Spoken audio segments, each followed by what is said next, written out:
Welcome to Just a Farm Wife with your host, Tara Emerson. Tara is a farm wife, photographer, mom, podcaster, author, public speaker, and much more. On this podcast, Tara takes listeners on a journey through all aspects of life and how we can create future growth. This podcast helps to empower women to believe they are more than the labeling that society hands them. And remember, you are never just in anything. Hello and welcome back to Just a Farm Wife. I'm your host, Tara Emerson, and today we have the wonderful Dr. Daphne Denham. The reason I asked her to be on the podcast today is because she has been the most influential person in our life in the last 6 months.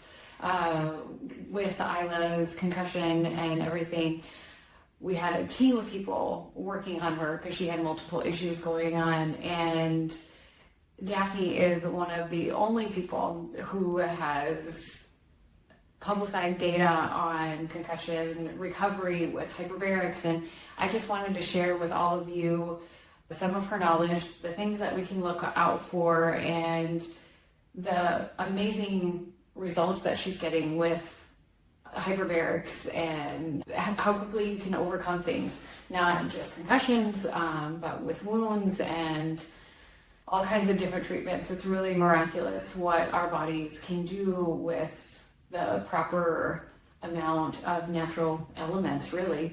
So welcome to the podcast. I've spent the last 6 months with you, and it's been such a joy and a treat to get to know you because, for one, you are a surgeon as well. And I also want to give props to her because she has saved 2 out of the 4 kids' lives, essentially. If it weren't for her in these treatments, 2 of my kids, like Isla's, would have been suffering the rest of her life with issues from the concussion that she had at school. And Preston, he's had 8 concussions now, I think.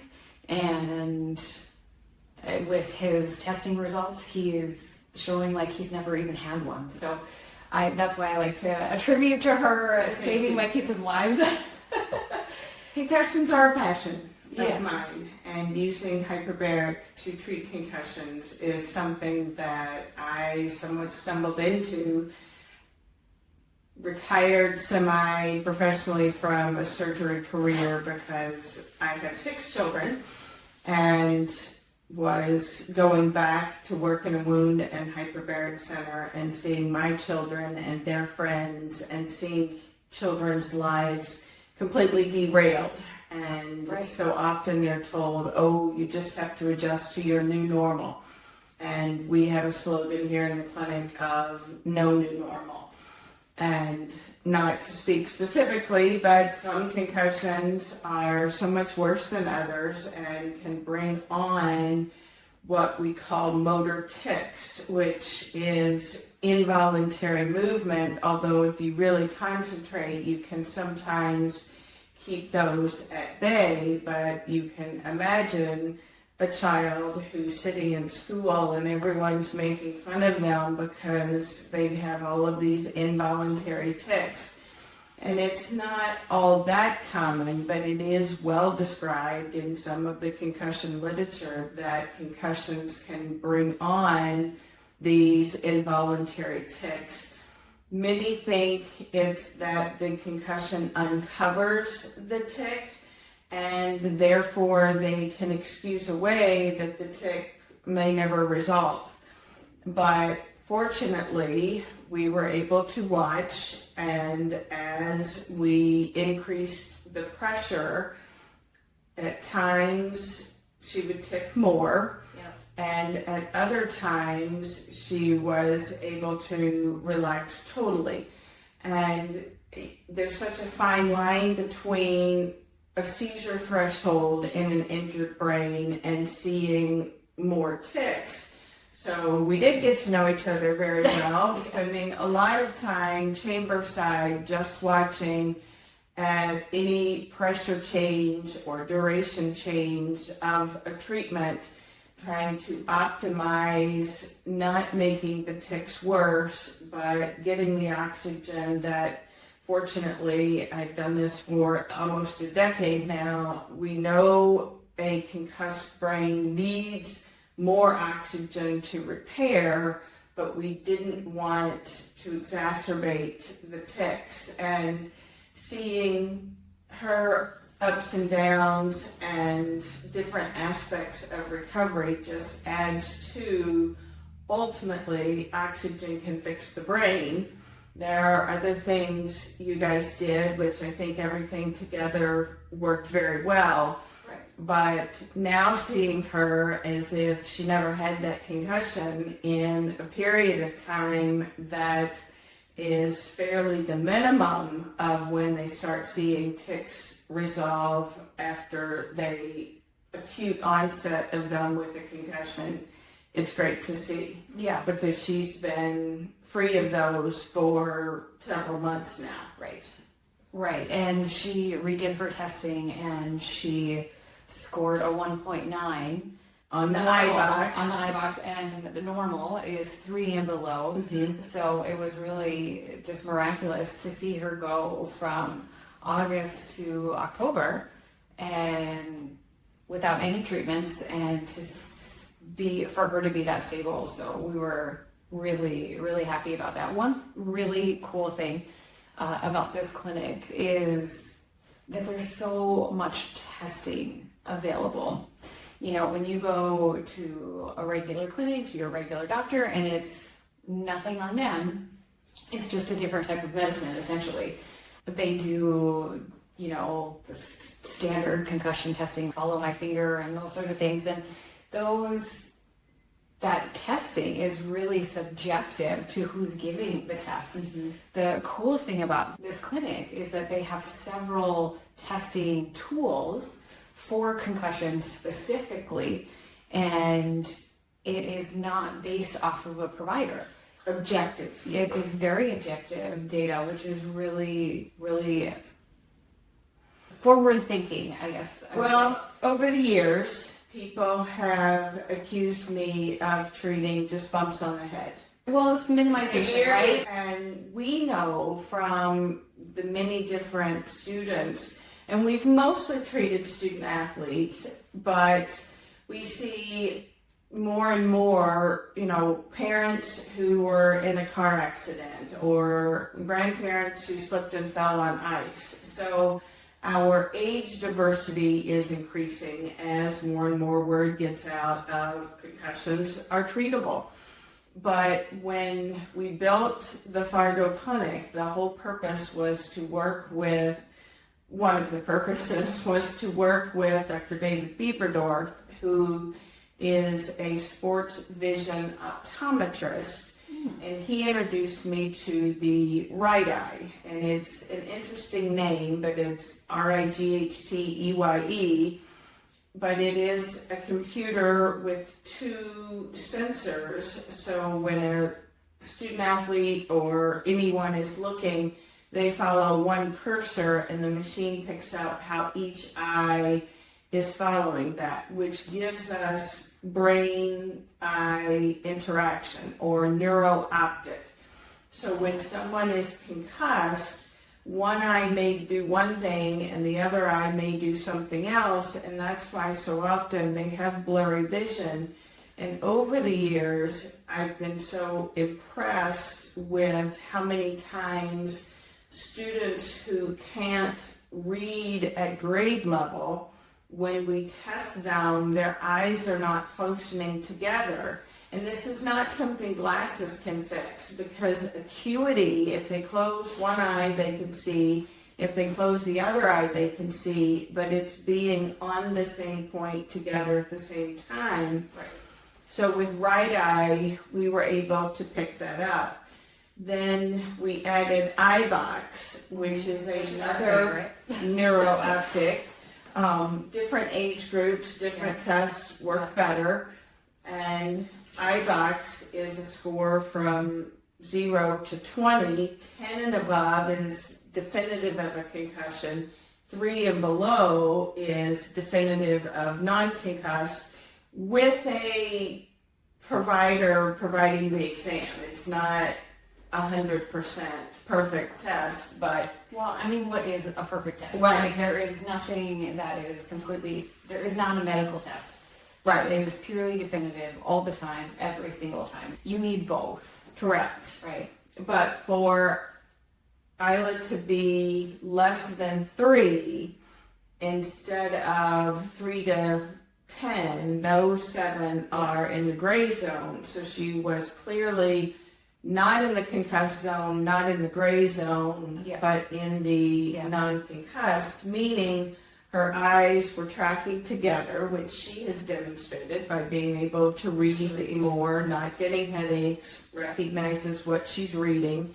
Right. And pupil activity, not the saccades, not looking over and the eye starts twitching.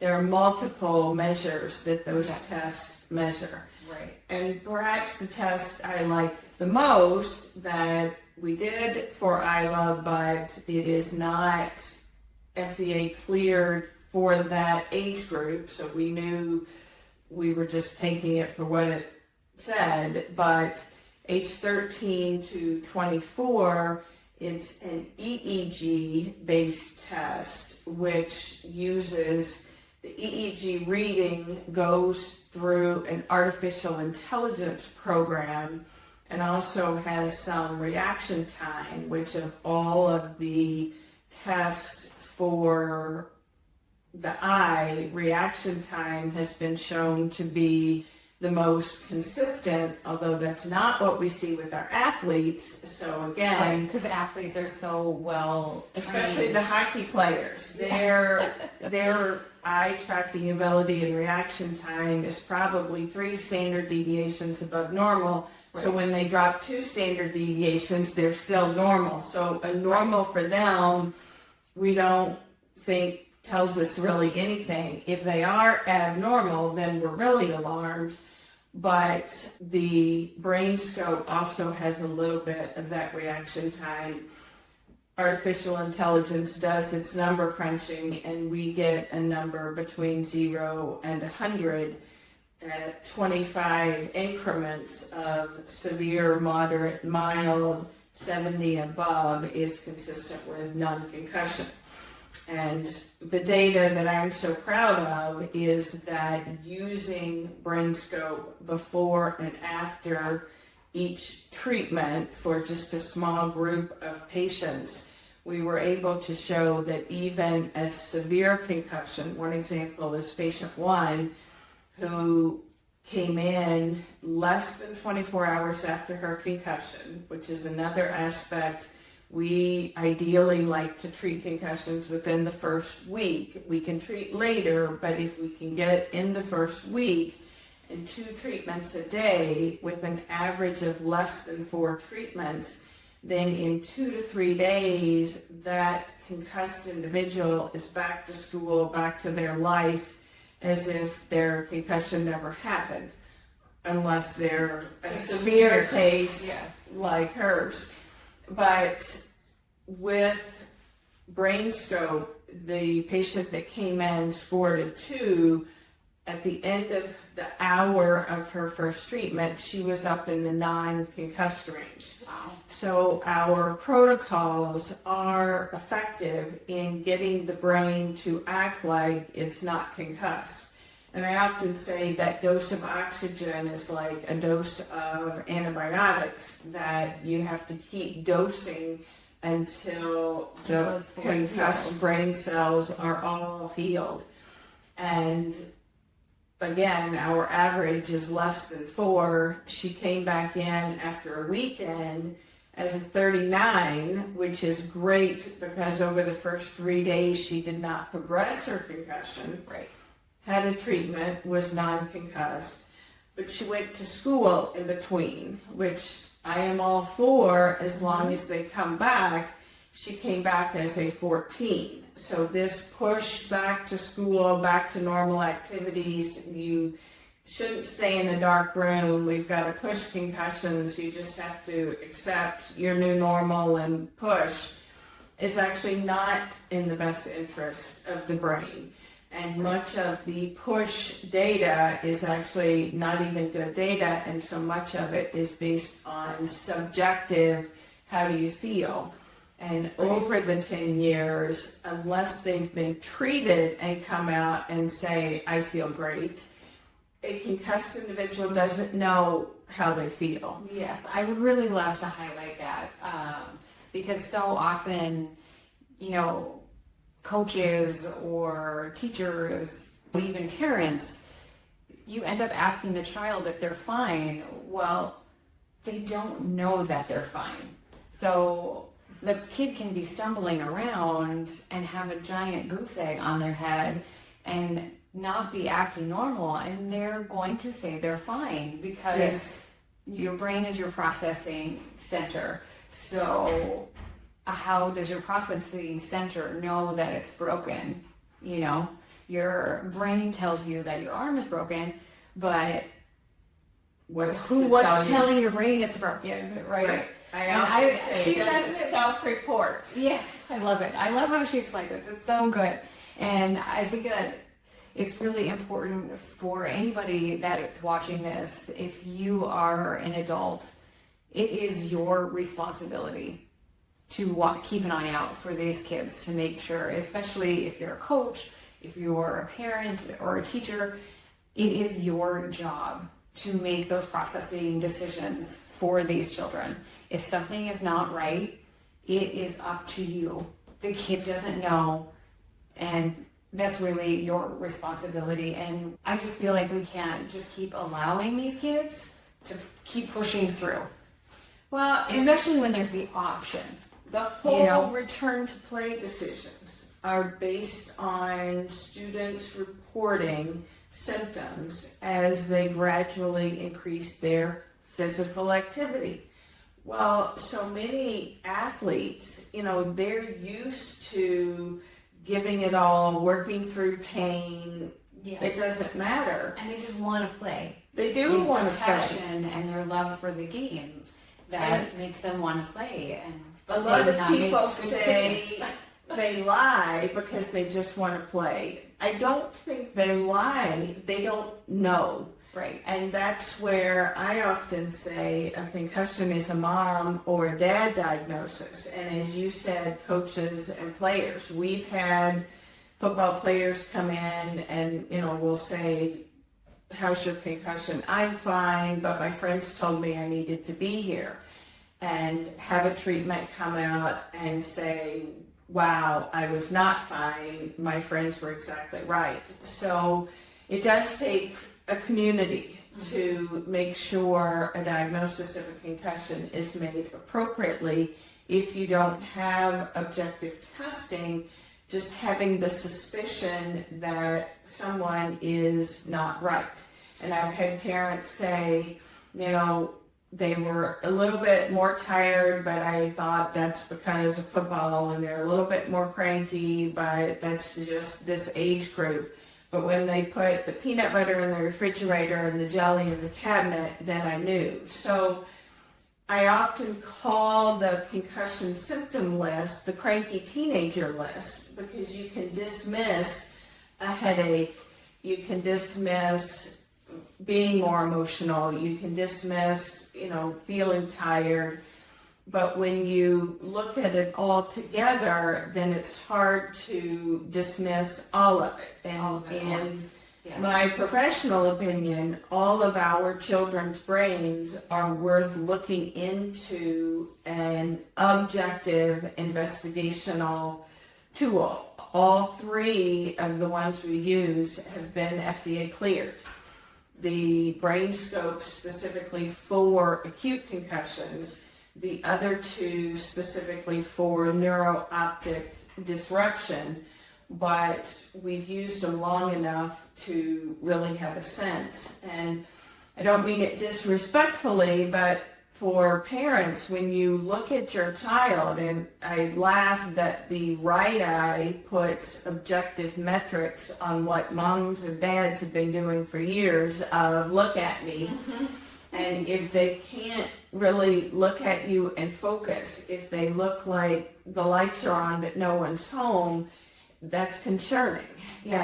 And they don't all even have a headache. We once treated a student who denied a headache, had a treatment, felt great, went to school, came back and said, are you worse than you were before your treatment this morning? No. Do you have a headache? Yes, it's a 6 out of 10. And I said, but you didn't have a headache this morning. And she said, I didn't even know I had a headache this morning. And that's kind of what happened with Isla too. Her symptoms were so severe that her brain would not allow her to process any of them. Like, she didn't have a headache until after she'd been really treated for almost 2 months. And then she was hyperactive. She couldn't turn her brain off and couldn't sleep. And her scalp sensitivity. Yeah, she was super sensitive. Yeah. But one thing I want to go back to and really highlight is you might not always know that it's a concussion immediately after it happens. Because this has happened to Preston multiple times. Like, we didn't know he had a concussion until the next day or 3 days later. What do you really need to watch out for? Like, and what is the time frame that concussions are usually the worst? Because I don't think that knowledge is really highlighted and talked about in concussion, like this awareness. Yes, concussion awareness classes and that sort of thing that coaches are required to take. But I feel like that part's missing, This is where my years of, and I was laughing with someone else the other day, every other night call on the trauma surgery service, we saw a lot of trauma and we saw the progression of trauma. And patients would come in with an injury, and unfortunately, so often we would have to watch over the next 3 to 7 days as the swelling got worse and the injury progressed before we could actually do things. And even sports injuries, a torn Achilles, they're not going to operate for a week at least, if not 2, because they wait for that injury to peak, all of the swelling of the tissue around it, and then have to wait for it to go back down. With a concussion, there's the initial injury, but so often then a student kind of gets used to that, but as the injury progresses, because there's the injury and there's swelling of tissue around it, and that tissue doesn't get enough oxygen, so it is more injured, and then the layer of tissue around that is more injured. And so we'll often hear patients who are living with a severe post-concussion syndrome say, I knew I got hit, I knew I didn't feel well, but it was not until day 3 that I couldn't get out of bed at all. So yes, even though the injury happens, say, on a Monday, you really should watch until probably Friday to make sure that the injury hasn't progressed. And you think on Wednesday they must be getting a cold because they've got a headache, they don't feel well, and you don't think back to, they got hit pretty hard on Monday. So just being aware. Adrenaline in that too. Like, yes. After you're hit, like, you have all that adrenaline and you have all those things, and your brain isn't processing anyways from that rush, right? Right. And then once the adrenaline comes down, that's when you can finally process a little bit. There's a great article, The Metabolic Cascade of a Concussion, if you want the basic science of it. But a lot of brain cellular processes happen initially, but they have shown in rodent models that the blood flow to the brain is decreased for the first 7 to 10 days. So at a time when more oxygen is needed to repair, there's less blood flow and less is delivered. So it's easy to understand that injury progresses. We ideally like to see concussion patients within the first 7 to 10 days so that we can repair while the blood flow is still low and restore the blood flow back to what it was pre-injury. I think it was 141 concussions back when we looked over some data in 2019. 73% came to the clinic within 3 days of a concussion. So more and more people are getting the word that something can be done. It's best to, ultimately cheapest, to get treated right away, and that way we're not seeing kids 3 months, 6 months in that have been gimping through school. And when we say we want to do true treatments a day, let you sleep in between, so don't do school at all right now, they're so far behind that they can't comprehend taking that time out. Well, and you're also, after 6 months out, your brain has started rewiring itself around the injury. So then things are also not lining up. Like that happened to Preston too, like having that many concussions, and we didn't know to be treated for it, right? We didn't know that we had this gem in our community, like so close, and the right physician, to do it, someone who actually has protocols and has a deep understanding of this. But rewiring around the injury is a really big deal. But fortunately, with some baby steps, we see many patients who have post-concussion syndrome, and the definition of that is more than 3 symptoms on the post-concussion syndrome list at greater than 4 weeks out from a concussion.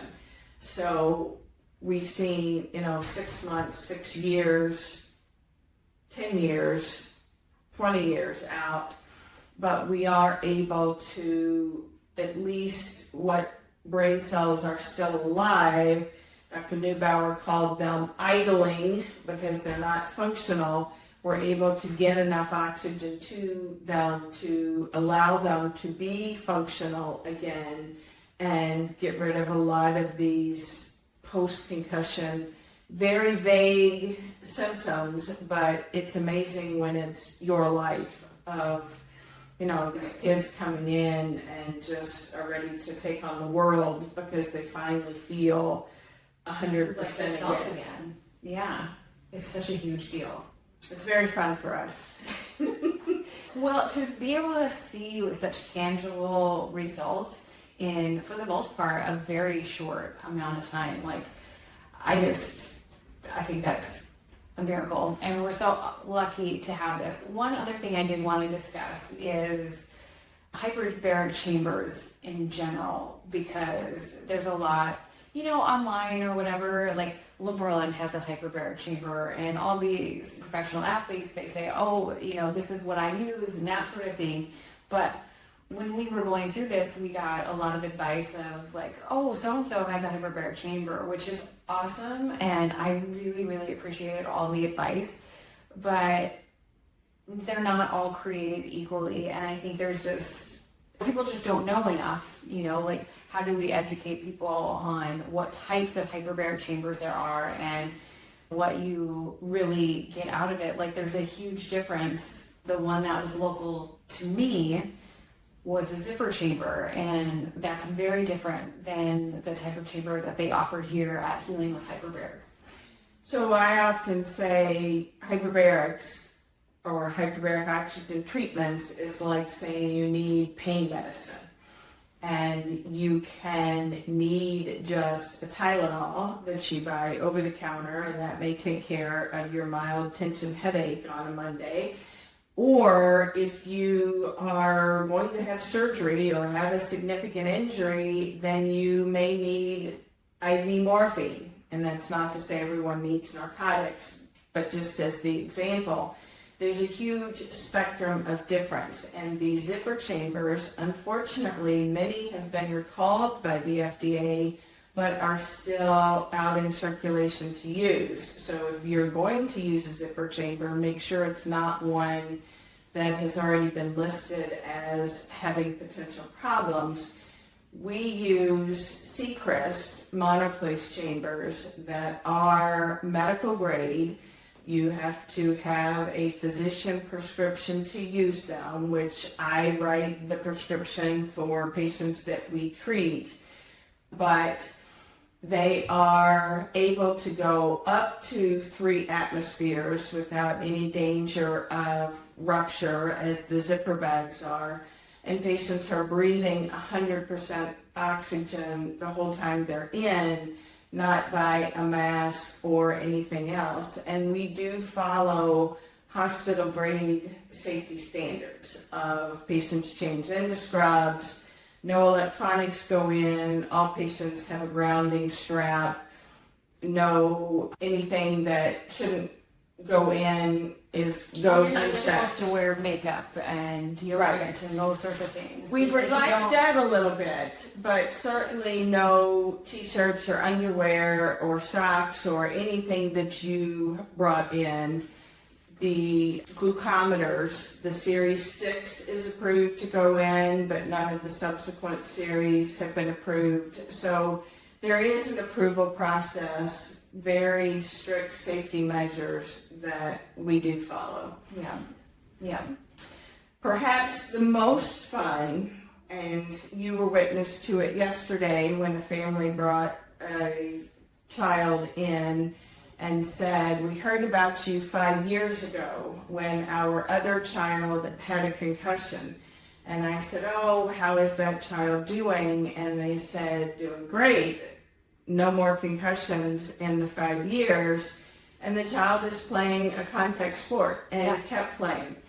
And as much as I would like to see people over and over the years, and I do hope you guys will visit when you're in Fargo, but we're not seeing concussions back frequently with subsequent concussions, especially when we get them in and get them treated right away and they're able to go back to their sports. Having a concussion and going 5 years full-on contact sport and not getting another one is just awesome, because that individual has been able to maintain his or her academic and athletic career path that they want. And that's my whole passion behind what I call treat a concussion.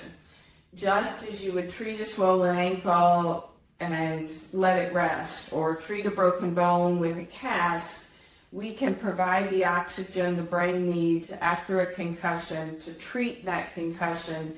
And it's exciting, after doing this almost a decade now, to not see patients coming back with subsequent concussions. Right. And then moms tell other moms, right? And you see their friends. And that's probably the most exciting part, really, is seeing people heal, right? And all of this sparked from her children, watching her children in sports. Isn't that incredible? But when you're a mom, that's who inspires you. Your kids end up changing your life and putting it into trajectories that you would never thought imaginable. And I love how you saw that problem and decided to run with it. And I mean, she is the only doctor who has protocols on concussions. A few others do for post-concussion syndrome. Okay. So there's been 40 treatments at 1.5 atmospheres. This is what everyone needs around for 15, 20 years, if not longer. But I was in a wound center, saw a girl with frostbite, purple toes that were dying that we were able to get back.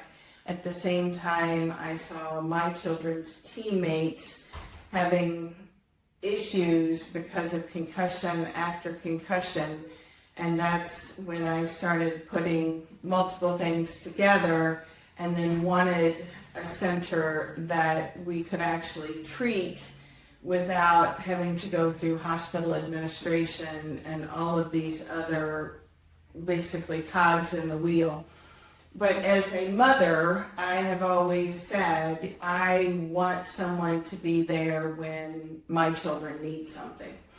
and you recognize your child is not your child, and you don't know what to do to help them, and you so desperately hope someone will be there for your child. So for me, I want to be the mom that takes care of concussions and gives everyone back their pre-concussed child. Yes. Best data that we have, that's where we're getting as Yes. they tease the kids without taking a brain biopsy. Yes.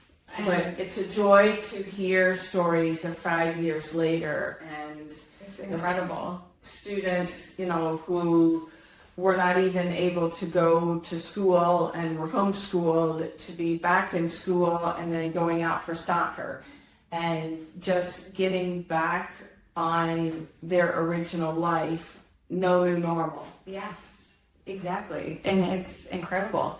And in an Isla's case, like, we received misdiagnosis after misdiagnosis because she didn't fit in that standard concussion box, right?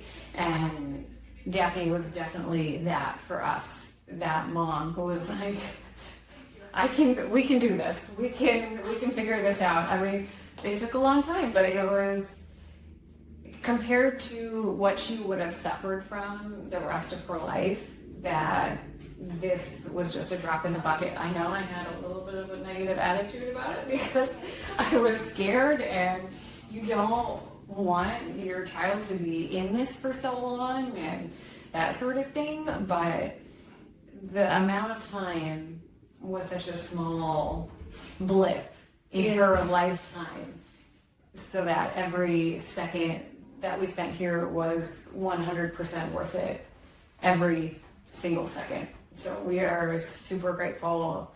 And, we're here again, actually, because Preston got another concussion at basketball, and we got treated within 24 hours, and he is struggling a little bit to get back to 100%, because once you have a concussion, a lot of times consecutive concussions can come really easily because the brain isn't fully healed. So we were back here and for a set of 4 treatments, and we're hoping that sets him over the healed edge. But even with Preston, like, having so many concussions in his lifetime, to have BrainScope and show that he's never been concussed is a really huge deal. Like, it is so exciting, and as parents and coaches and caregivers, like, we should be so excited for this and really sharing it with the people around us, so that no one has to suffer, no one has to have a new normal. And I mean, the blessing that came out of this, I guess, is that we got to meet her and really get to know her and her passion, but also, like, Isla now has a platform that she's going to be incredibly passionate about, and sharing her experience with others, and that they don't have to have a new normal. And we hope that Daphne lets us use her slogan for Isla's Absolutely.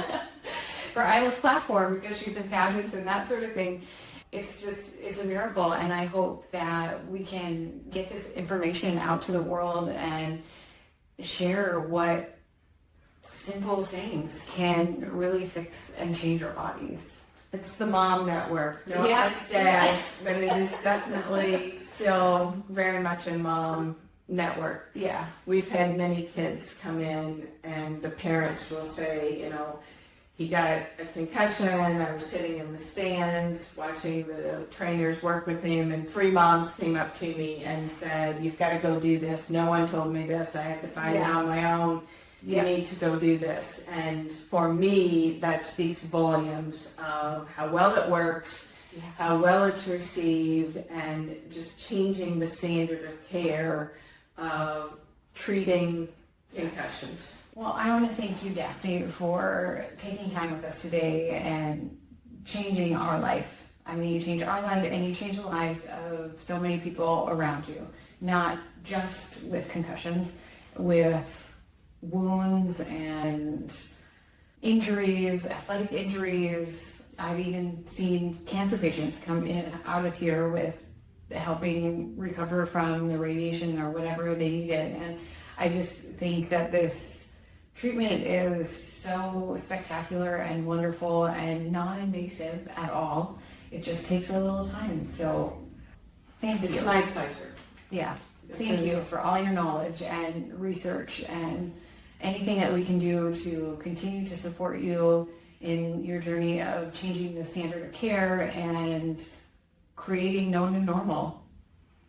Well, it's awesome to see your darling daughter back on a path as if the concussion didn't happen. Yeah. So it's my pleasure. Yeah. Thank And you. we're forever grateful.